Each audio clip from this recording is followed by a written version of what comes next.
اعوذ باللہ من الشیطان الرجیم بسم اللہ الرحمن الرحیم السلام علیکم ورحمۃ اللہ وبرکاتہ۔ انشاءاللہ آج کے ویڈیو سے لے کے 2-3 ویڈیو تک ہم قبر کے عذاب، وحشت، دردناک عذاب کے بارے میں انشاءاللہ جانیں گے کہ ہمیں کیا عمل کرنا چاہیے جس سے ہم قبر کے عذاب سے بچ سکیں گے۔ اللہ تعالیٰ سے دعا ہے ہمیں کہنے سننے سے زیادہ عمل کی توفیق عطا فرمائے، آمین۔ ہنسی آتی ہے مجھے حسرت انسان پر، ہنسی آتی ہے مجھے حسرت انسان پر، گناہ کرتا ہے خود لعنت بھیجتا ہے شیطان پر۔ یہ ڈاکٹر علامہ اقبال کا شعر ہے۔ ایک اور میں کہنا چاہوں گا، آج میں نے قبرستان میں پڑی اس مٹی سے پوچھا کہ کیوں ہنس رہی ہے مجھ پر؟ اس نے بھی ہنستے ہوئے کہا، آج مجھ پر کھڑا کل مجھ میں سما جائے گا۔ جسم اور روح سے اللہ تعالیٰ نے ان 2 چیزوں سے انسان کو وجود بخشا ہے۔ جسم کے بنانے کا نظام کوئی اور ہے اور روح کا کوئی اور ہے۔ جسم کہیں اور جگہ بنتی ہے اور روح کہیں اور سے آتی ہے۔ جب روح جسم سے الگ ہو جاتی ہے تو سب کو ایک ہی ٹائٹل ملتا ہے، وہ ہے میت کا۔ میت کا مہر لگ جاتا ہے ہر کسی پر جس کے جسم سے روح نکل جاتی ہے۔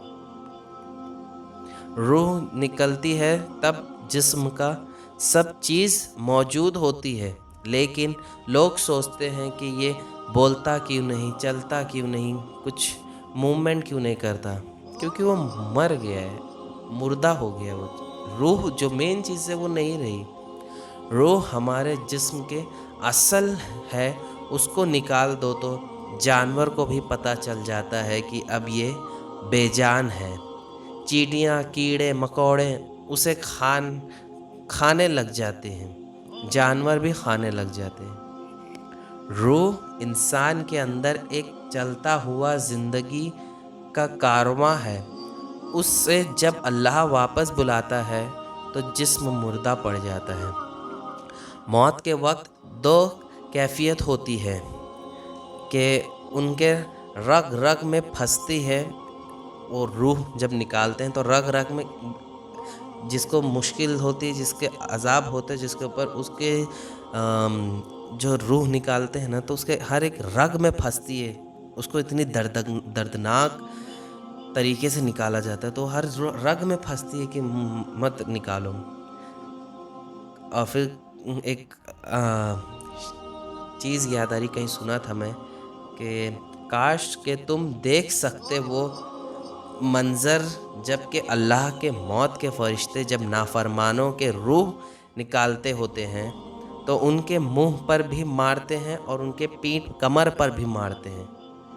جب کوئی نیک مرد یا عورت کے جانے کا وقت آتا ہے تو اس کے لیے فرشتے آتے ہیں اور آ کر اس کو خوشخبری دیتے ہیں اور تسلی دیتے ہیں کہ وہ غم نہ کریں، پیچھے والے آپ کو مل جائیں گے، آپ خوف نہ کریں، آگے ساری منزل آپ کے لیے آسان ہے، آپ کے لیے جنت بھی تیار ہے اور آپ کے رب بھی مہربان ہے۔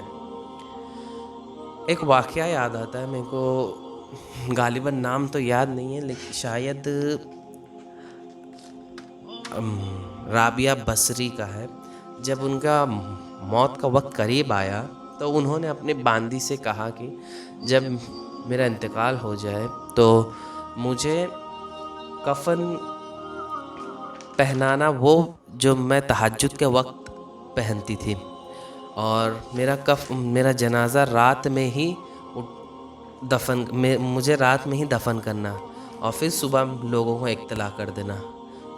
تو جب پھر ان کا انتقال ہو گیا اور جیسا انہوں نے وصیت کیا تھا اپنی باندی سے ویسا سیم کیا انہوں نے۔ تو کچھ دنوں کے بعد وہ باندی کے سپنے میں خواب میں آئے رابعہ بصری کہ شکریہ تیرا بیٹی کہ تو نے میرے ہر کہنا کا مان رکھا، میری ہر ایک وصیت کو پورا کیا۔ تو اس کے بعد اس باندی نے پوچھا کہ آپ کا کیا معاملہ ہوا وہاں پر؟ تو انہوں نے یہ جواب دیا کہ سب سے پہلے تو سوال کرنے کے فرشتے آئے تھے، منکر نکیر سوال کرنے آئے تھے، تو ان سے پوچھا گیا کہ تیرا رب کون ہے؟ تو ان کی جو وفات ہوئی تھی وہ کچھ 42 ایئرس میں، 42 سال کی عمر میں ہوئی تھی. تو ان کا ایک بڑا پیارا جواب تھا. انہوں نے کہا کہ میں 42 سال اپنے اس رب کو نہیں بھولی، تو یہاں پہ 2 گز زمین کے نیچے آ کے میں کچھ وقت میں اپنے رب کو کیسا بھول جاؤں. یہ الفاظ سننا تھا صرف. فرشتہ کہنے لگا اب میں اس سے کیا سوال کروں، ایسا جواب دے دیا اس نے. تو مطلب قبر کا ایک یہ نیک لوگوں کے لیے، ہم اگر نیک کام کرتے ہیں تو ڈیفینیٹلی ہمارے لیے بھی ایسا ہی ہوگا. بٹ اگر ہم گناہ کر رہے پر اس کو لائٹ لے کے چل رہے تو ایسا نہیں ہوگا کہ ہم بچ جائیں گے.